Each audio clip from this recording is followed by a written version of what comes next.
All right, well, this week we're starting a brand new series. If you haven't been here before, or if last week was your first time, thanks for showing up again. My name is Lou. I'm one of the pastors here. I'm so glad you're with us. And at this point in the service, what we typically do is either start a new teaching series or continue one we're currently in. Today's a great week to be with us because we're starting a brand new one. We are talking about church hurt. We're talking about pain, hurt that people feel in the church. And before we get into it, I want to tell you a little bit about the way that laundry works in my house. All right, now my wife Allie, she was just up here a second ago. She told you that she's got like the itch to do some cleaning, and she's telling the truth. So in our house, laundry is my responsibility. Now this is a new development. Allie, for really over 10 years, was doing laundry. I just wasn't very good at it, and I held to that story for 10 years. But then things have changed. Our kids got a little bigger. There's a lot more clothes, whatever. So now I'm doing it. And when I say I'm doing it, what I mean is I put the clothes in the washing machine and then move them into the dryer, but she still folds them. But over the last few weeks, things have got a little crazy in my house. You know, you could probably imagine we both work in a church, and Easter was coming up, and so things are kind of nuts leading up to Easter. Our kids are also playing baseball and softball, which around here in Little League, it's about as big a commitment as playing for the Yankees. And so things have been a little crazy. And so I'm looking in the laundry room as the days pass, and I see the clothes on the floor, and they start to pile up. You know, and we have a door on our laundry room, and so I'd look in there, see the clothes, and just be like, shut the door. And day after day, that would happen, just kind of like put some more clothes in there, and it was getting really rough. And then yesterday, I opened the door because it was finally time to face the beast. And it was a beast. I couldn't even see the floor of the laundry room. I tried to open up the washing machine, door to the washing machine. I could not get the door open because there were so many clothes in front of it. My son comes in, he's like, I don't have any clean underwear. I'm taking these. I was like, fine, but smell them first. You know, it's nuts. I found a leak in the room. There's a leak in the laundry room just because it's gotten so crazy. And here's what I know about me, and you probably have figured this out already. I don't drift toward disorder.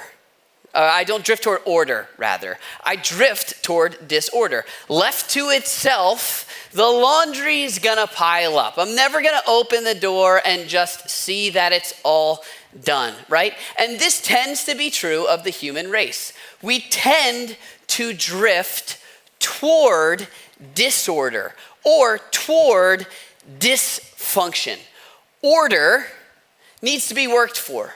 Health needs to be worked for. We need to be intentional about working toward what we're going for, or we'll drift toward disorder and dysfunction. This is true not just of laundry, it's true of our health, right? If we're not intentional about our health, we'll drift toward unhealth. It's true of finance, it's true of marriage, it's true of parenting. If we're not intentional, we will tend to drift toward disorder. That's just part of the human condition. And the same thing is true for churches. As a church, we've got beliefs, we've got values, we want our culture to look a certain way. But if we're not intentional, we will drift toward dysfunction.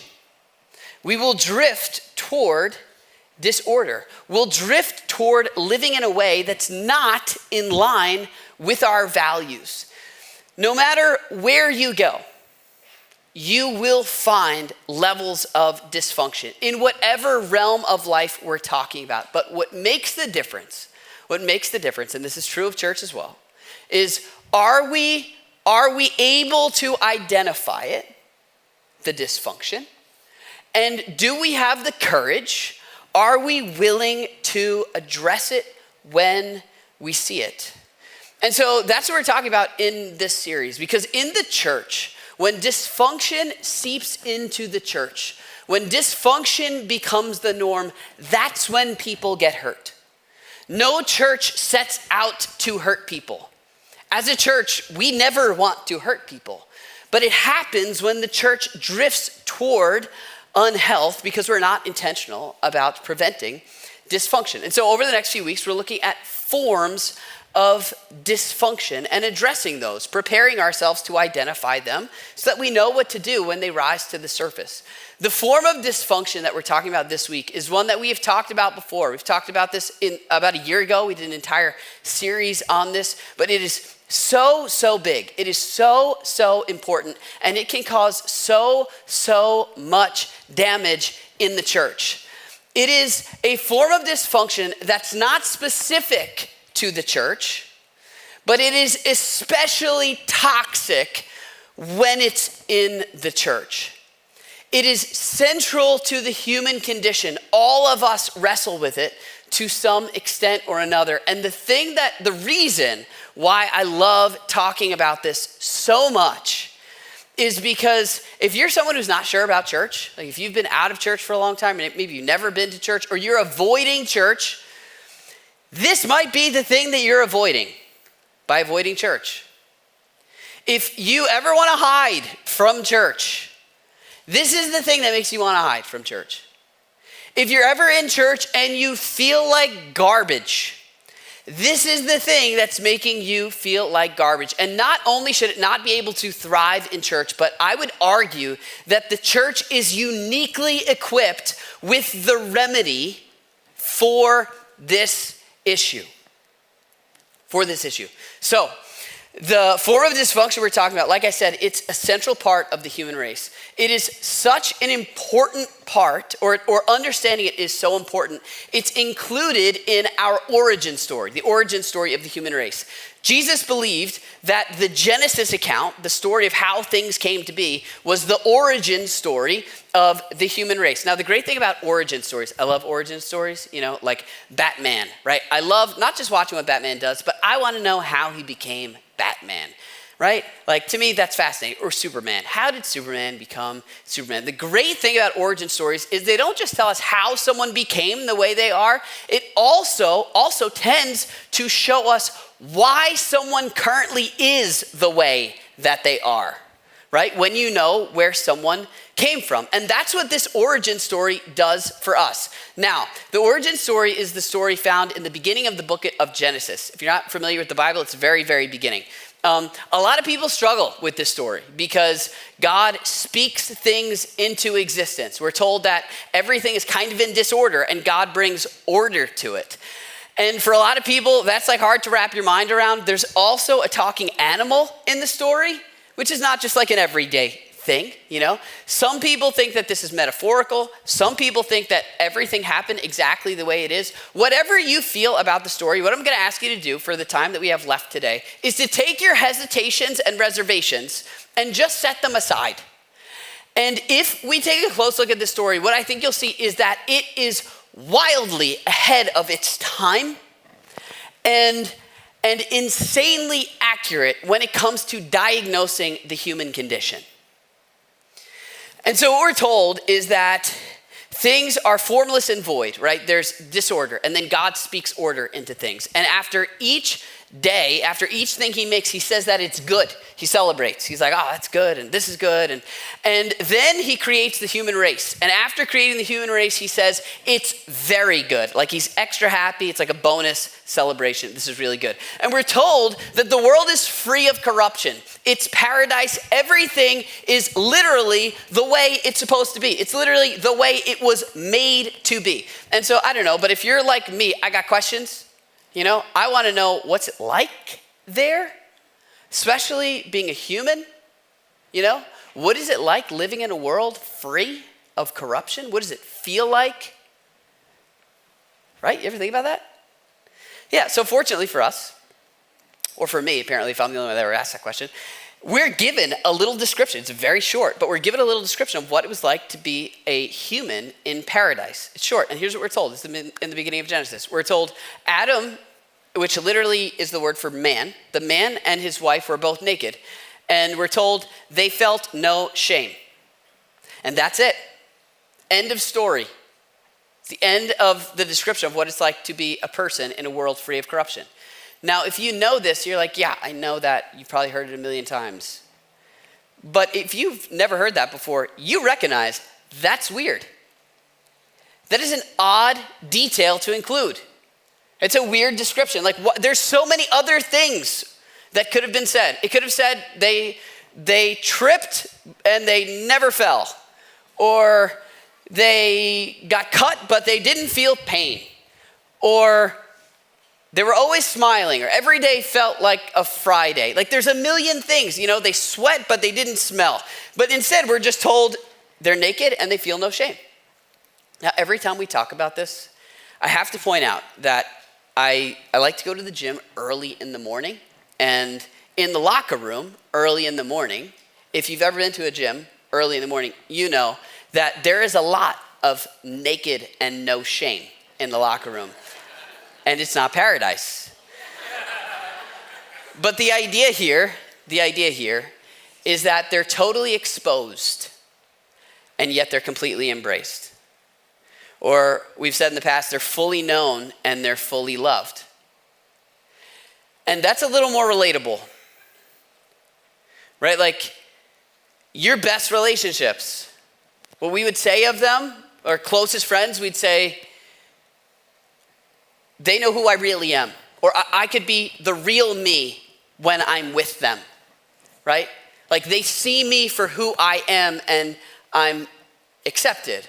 I'm fully known and I'm fully loved. I'm exposed and I'm embraced. That's what relationships were intended to look like, fully known and fully loved. But if you know the story, you know there's a moment where it all falls apart, where something goes wrong, where all of a sudden the human race faces corruption for the first time. There's brokenness in the world. They're told not to eat from a certain tree. They do, and then in that instant, things fall apart. Now, I don't know, if you're like me, I got questions. I'm like, well, what happens? What happens when things go bad? Are they just angry forever? All of a sudden, are things just start raining all the time? The sun's never shining? Like, what does it look like the moment things go wrong? We're told that as soon as things go wrong, it says, then the eyes of both of them were open, meaning they saw differently. And they have a realization. It says they realized that they were naked. And so they sewed fig leaves together and made coverings for themselves. That's it. That's the moment. Like, think about this. What an odd thing to include. The moment things go wrong, they have a realization about their vulnerability. They go from exposed and embraced to covering, hiding, and fearing what's going to happen if you see the real me. What they're experiencing is what we call shame. Now, we've talked about this before. Like I said, we've done a whole series on this. But shame, according to the biblical authors, shame is the issue at the heart of the human condition. When things went wrong, this showed up. If you haven't thought about shame in your life recently, probably you've given shame a different name. Or you're dealing with a symptom of shame rather than shame itself, because shame sits deep beneath the surface and it's something all of us struggle with to some extent or another. We're going to put on our website, in the link under this message, we're going to put a bunch of resources that we used for the last series so you can look into it and you can find out for yourself how shame shows up in your life, what shame looks like, what it sounds like. Shame, according to Brene Brown, who considers herself a shame researcher, she would say shame is the experience, the painful experience of believing that I am flawed and therefore unworthy of acceptance, belonging, and connection. Or she would say unworthy of love and belonging. I'm flawed, and because of that, I'm unworthy of acceptance, belonging, and connection. It's not the flawed that's the painful part, it's the implication of the flaw. Now, acceptance, belonging, connection. I don't know how often you think about these things, but these are things we all need. We thrive when we have them, and we suffer when we don't. It's why rejection hurts so much. It's why being left out is painful. It's hard to watch someone be rejected or left out or pushed out or cast out or to be the one who doesn't have a place. We fear that, and it's deep within us. And shame like plays on that. It makes us feel like we're unworthy of that. And so we avoid it like crazy.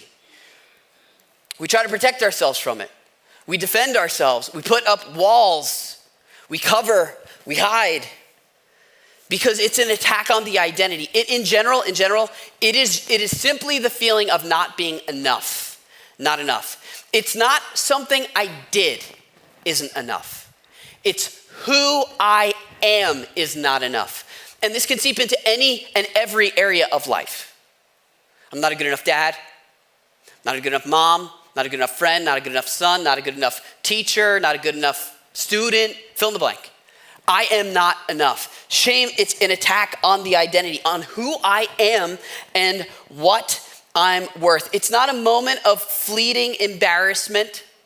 It's not simply like humiliation where you get red in the face. It's an attack on the identity, and it's painful. Our brains register it the same way we register physical pain. What's amazing is that there's more and more research that's like showing up that's indicating that shame is in no way helpful when it comes to changing human behavior. In fact, it erodes the part of us that believes we can make progress. It's destructive. It's harmful. It's painful. In life, shame can sound like all different kinds of things. For a lot of men, it feels like weakness, like feeling weak, small, and inadequate. It can sound like I'm a burden. Everyone's better off when I'm not there. I never should have let myself get to this point. I always mess things up. I ruin the good things in life. I'm not doing enough for my kids. It's vague. I'm not doing enough for my parents, for my friends. I should be happier. I don't deserve to rest. I don't deserve what I have. I can't keep up with everyone else. I'm not good at relationships. I don't fit in. I'm too old to start over. I'm too young to be taken seriously. I hate my body. I hate what I see in the mirror. I'll always be the one who was cheated on. I'll always be the one who cheated. I wish I could be more like them. I feel like an outsider in my own family. I'm never invited and it hurts. I don't know how to fix this. I'm always messing things up. It makes me feel weak. I stay quiet because I have nothing to offer. I'm the only one who doesn't know what they're doing. I'm just surviving. I'm stuck and it's my fault. It's an attack on the identity. It's painful and it can hit us in any and every area of life. Home, family, relationship, finance, career, wherever you are. School. Shame has the potential to make its way in there and cause problems. It's painful. And so we run from it. It makes us want to hide. We try to dump it on other people and blame because it's painful. If you read the story in Genesis, that's what the people do. They run from God. They hide, they cover, and then they start blaming each other because no one wants to feel shame, but we all wrestle with it. Shame has the ability to thrive in churches. Thrive. Because we talk about like what we're going for. Because we talk about life change. Because we talk about what we value. We talk a lot about what we do, not just what we believe. Shame has the ability to thrive in church. And if it's not addressed, it can lead to dysfunction. It can lead to cultures of dysfunction. Now, because all of us have shame, a lot of times we bring our shame to church and it affects the way we see church. And when I bring my shame to church, it can sound like if they really knew me, they wouldn't welcome me. I really should know more about the Bible by now. Good Christians don't struggle with this. Everyone else seems to have it together. I can't join in. I've messed up too much. If I had more faith, I wouldn't be anxious or depressed. I'm a disappointment to God. I haven't been to church in so long, I probably shouldn't come back. I still have questions. Maybe I don't have real faith. If my faith were real, I wouldn't still be struggling with this. I've already blown it. There's no coming back. My story's too messy to share. I don't pray enough, and so God must be disappointed with me. I raised my kids in church, but they walked away, and that's on me. I can't let anyone see how tired I am because I'm supposed to be serving and enjoying it. I'm a spiritual failure. They say come as you are, but I don't think they meant this. I've doubted too much to be a real believer. I wasn't healed because I lack faith. I'm struggling to forgive. I must not be a real Christian. I failed again. I did it again. Maybe I never changed at all. Shame has the ability to thrive in churches. And sometimes often it's because we bring our own shame to church. I do the same thing. But sometimes if we're not careful, if we're not active about addressing it, the church, the culture in the church can reinforce the message of shame. The church can be the one communicating that I am flawed and therefore that you are flawed and therefore unworthy of love, acceptance, belonging. The church can be the one communicating that message. In a church where shame has become the norm, you've got to behave to belong. Performance. There's an emphasis on performance and not the process. It's about how it looks on the outside, not what's going on internally. You got to pretend to have the right beliefs, to be on board with all of the things. You got to hide your failures. And this happens. It happens. And we're not immune to becoming a church like this unless we're intentional about addressing it within ourselves and within the culture. I got a message, our church Instagram got a message years ago when we first launched the church. It's from a mom who was looking for a church. And she said, my family's looking for a church, but my daughter's struggling with this issue. And then she described the issue. And she said, I know what most churches believe. I know the verses. I know what the Bible says. What I need to know is if it's safe for me to bring my daughter to church. If you're someone who follows Jesus, that should break your heart. Someone who considers themselves part of the church, not just this church, but church as a whole. Like, how do we lose sight of what the church is supposed to be? This is what happens when shame enters the church. And if the church is a place where average people can show up and find a place to belong. The average people, I'll tell you a little bit about average people. 1 in 4 people, 1 in 4 are currently struggling with alcohol abuse. 1 in 20 are currently contemplating suicide. 1 in 6 is currently battling an anxiety disorder. 1 in 3 will, at some point in their life, battle an anxiety disorder. 1 in 5 men have had or are actively having an affair. 1 in 8 women have had or are actively having an affair. Like, we've all got stuff. We've all got stuff that we're not proud of. And the question is, like, what does the church have to say about this? Is the church a place where you can bring your broken pieces and broken parts for real, or do we just say that and sing songs about it? And so what do we do with shame? Well, you could look at what God does with shame. It's in the story. You should read it for yourself. It's in the beginning of Genesis. What we find out is the people, they're shamed of what they've done. Shame enters the story. They cover up. They run and hide from God. And God goes looking for them. He pursues them in their shame after they failed. They've made coverings for themselves. They've got these like little fig leaf coverings, probably weren't very durable or comfortable.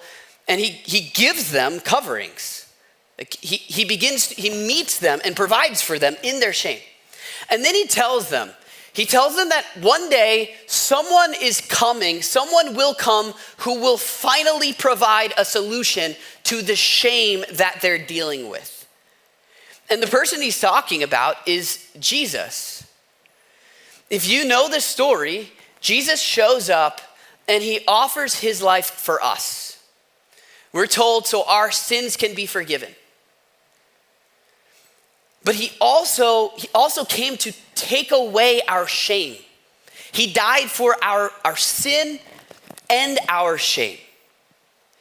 The Apostle Paul wrote a letter to the church in Rome, and he tries to help them make sense of this. And what's amazing is, again, how in line this is with how we currently understand shame. He sets up this hypothetical situation, right? Like talking about value, what people are worth. And here's what he says. He says, okay, so think about it like this. Try and use this to wrap your mind around it. He says, very rarely will anyone die for a righteous person. Like in a rare situation, will someone see a righteous, like perfect person and decide that person is worth giving everything for? That's rare. But then he takes it a step further and he's like, okay, so though for a good person, like maybe not righteous, but maybe just all around good, someone might possibly dare to die, like maybe there's a good person out there and then maybe there's someone who's like, all right, that person is worth giving everything for. But he goes, like, to show us how different God is from us. He says, but God demonstrates, he displays, he shows us what his love is like, his own love for us in this. He says, while we were still sinners, Christ died for us. Like, not while we were righteous finally, or a good person, or trending upward, like trying to get it, but not quite there yet, or in progress. He's like, no. If you think that it's dependent on how well you're doing, wrong. He's like, while we are at our worst. Now, none of us were actually there when Jesus died. At least to my knowledge, none of us were there. What he's saying here, so literally while we were still sinners, Christ died for us. What he's saying is like, if you want to picture the point at which Jesus was willing to give everything for you, it's not while you've got it. It's not while you're getting it. It's not while you're on your way and it's looking promising. It's when you're at your absolute rock bottom, worst, like want nothing to do with him. That's when Jesus looks at you and decides like, you are worth everything. Your value is worth it all for me. And so if the message of shame is I'm flawed and therefore I'm unworthy of acceptance, belonging, and connection, at the heart of what we believe, at the heart of the gospel is the remedy to this. That what Jesus would say is, you're flawed. Like, yeah, sorry, it's probably always gonna be that way. And yet, I am deeply loved and completely embraced in spite of my flaws. Like who I am and what I'm worth is totally independent of how well I'm doing. Totally independent. And this disarms shame because the painful part of shame is not messing up. It's not. The painful part is the implication of that. Like, does me being imperfect make me unworthy of acceptance, belonging, and connection? This is what's at the heart of what we believe. And if that's true, then as a church, we are uniquely suited to offer the remedy to shame, the human condition. And okay, so maybe you're looking at this and you're like, okay, like you know your shame, I know my shame, like, I feel like I'm not enough this, I'm not enough that. Like really, it comes down to believing this, really? Like that's gonna help me with my shame. You know what's interesting? If you read Brene Brown, who's the shame researcher, she's probably the most popular one out there right now, right? She would say the difference between someone who is shame resilient, she calls it, because we all have shame, or someone who she would call lives wholeheartedly, and someone who's deeply struggling with shame. She says the difference is simply that one of those groups, the people in one of those groups, they believe that they are worthy of love and belonging, of love, of acceptance, of belonging and connection. She's like, it simply comes down to the belief. Now, I think she's great, and I think that's an awesome explanation, but I think it falls short. Like for me, I'm like, yeah, but who says? Who says? Right? Like, I can't just convince myself of something because I want it to be true. Who gets to say like really what I'm worth? And that's where I think the message of the gospel like comes in brilliantly. It's like this is it. This is the evidence for that argument. This is the one with the authority to say what something is worth, saying you're worth everything. And so coming back, that's not a one-time thing. It's not like a light bulb, like, okay, now I don't struggle with shame anymore. It's bringing yourself back over and over and over again. And as a church, coming back to this over and over and over again. And what's amazing is that it frees you up to deal with your flaws. When who you are and what you're worth is not dependent on how well you're doing, it gives you the freedom to address how well you're doing because your identity is not on the line. There's a huge difference between guilt and shame, right? Like guilt addresses an action. I did something I don't like. And when guilt is there in its healthy form, we want to act on it. Like, I shouldn't have said that to my kids. That's not in line with my values. And so let me go to my kids, apologize for that, and now we've got reconciliation, right? But shame is like, I said that to my kids and I did it again. I'm a bad dad and look, I'm a mess. I just can't get it right. And one is way more likely to sit and erode the part of me that believes I can make it better. The other will point me in the right direction. But amazingly, knowing that my identity is not on the line is what allows me to handle that action as an action and not something that determines who I am and what I'm worth. We are uniquely equipped with the remedy to the condition, the problem at the core of the human heart.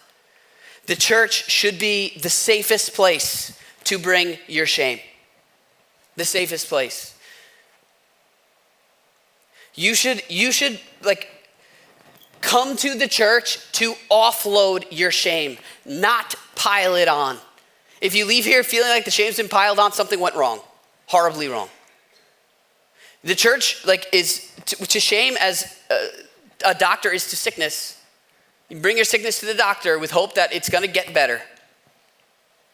So he brings his shame to church with hope that the message, like you've heard it hundreds and hundreds and hundreds and hundreds, and it's starting to sink in. Like maybe I'm not defined by how well I'm doing. And so this is what it feels like. Like shame, like the power of shame being like released, right? So just last week, Allie and I were at a softball game, my daughter's softball game. We're sitting alone on the bleachers because we're loners. And after the game ended, this couple comes up to us, really nice. And they introduce themselves like, oh, we're so-and-so, and our kids are on the same team. Nice to meet you. Just being nice people. Like, oh, that's so nice. What great people. We left. We're like, oh, maybe we'll be friends. Really great people. The next day, my daughter has practice, very next day. Practice is at 4:30. We thought it was at 5:30. And we didn't realize it was at 4:30 until about 5:30. And so we missed practice. And if you're a parent, you know that feeling. It's like, oh, I blew it. Now my child has to pay for it. And here comes like this shame. Why can't I get it together? I need to give more attention to what my kids are doing. And it's like, ugh. And so my wife, Allie, she sends a message to the little group chat with the parents and the coach on the app, the team.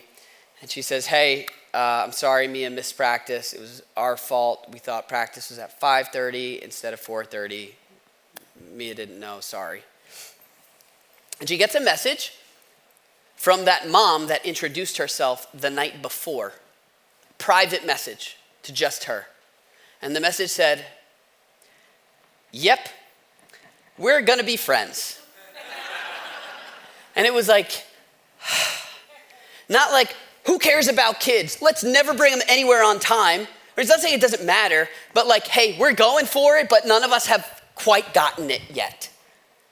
That should be the message of the church. Like you can belong before you believe. You've got permission to be in progress. You can be flawed. You don't have to be fake.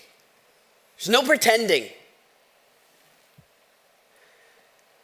And so I'm going to ask the band to come back up here. We're just about out of time. But here's the picture I want to leave you with. And for me, this was eye-opening in terms of the way shame has altered the way that we see things as a culture. Imagine you've got a Jeep, right? And you get 100,000 miles on that Jeep, and then you decide, I'm not changing the oil anymore. So you stop changing the oil. You stop, changing the coolant. You stop taking it in for maintenance. And you drive another 100,000 miles. And one day, the car breaks down on the side of the road, right? After not taking care of it. You're not going to get out of the car, look at the Jeep, and go, well, now I know what kind of car it really is, right? Or if you got an Olympic athlete, right, fastest people in the world, you're not going to wait till they tear their calf muscle or their hamstring and then watch them run to go like, well, now I know how fast you really are. But we tend to do that with people, right? I'm guilty of it. Where something goes wrong in a relationship, all of a sudden there's a lot of emotion. All of a sudden there's a lot of stress. All of a sudden the conditions are way less than ideal and somebody does something and it's like, where did that come from? And you hear it, it's like, well, now I know who he really is, who she really is. We have the potential to measure people by their worst and darkest moments. And we have the potential to understand ourselves, to define ourselves by our worst and darkest moments. When we allow shame to become part of the way we think and function. But the good news is that that's not how God operates. There's a podcast, we've talked about it before, it's called The Bible Project. There's a scholar in there, his name's Tim Mackey. The guy's Mackey, he's a genius. He said, God has made a habit of choosing to write people into history at their best, not at their worst. Like if you read the book of Hebrews in chapter 11, there's this, they call it the Hall of Faith. It's basically like the Hall of Fame. It's like by faith, this person did that. And by faith, this person did that. And they did this. And if they did amazing things, like celebrating these people. If you read their biographies, what these people did, they did some horrible, horrible things. And yet they're written into history in their best moments. We have a God who remembers us, who chooses to see us at our best. One who gave everything for us at our absolute worst. And so as a church, we're uniquely equipped with the remedy to the broken human condition. So if you're struggling, if you're hurting, if you're doubting, if you failed again, if you're still stuck in that rut, if your life's not what you thought it would be at this point, if you're fighting through it, imperfect, the message from the church is and should always be, yeah, we're gonna be friends. Hey, this is Lou. Thanks for listening. I hope that this was helpful for you in some way. So a lot of people don't know this, but Community Church is completely supported by the generous donations of people like you and me. And if you'd like to join that community of financial supporters, you can go to communitychurch.net/give, or you can give anytime on our church app. And so thanks for being part of this community, whether it's locally or from a distance. Thanks for investing in your faith. And thanks for being part of something that's bigger than yourself. Hope to see you soon.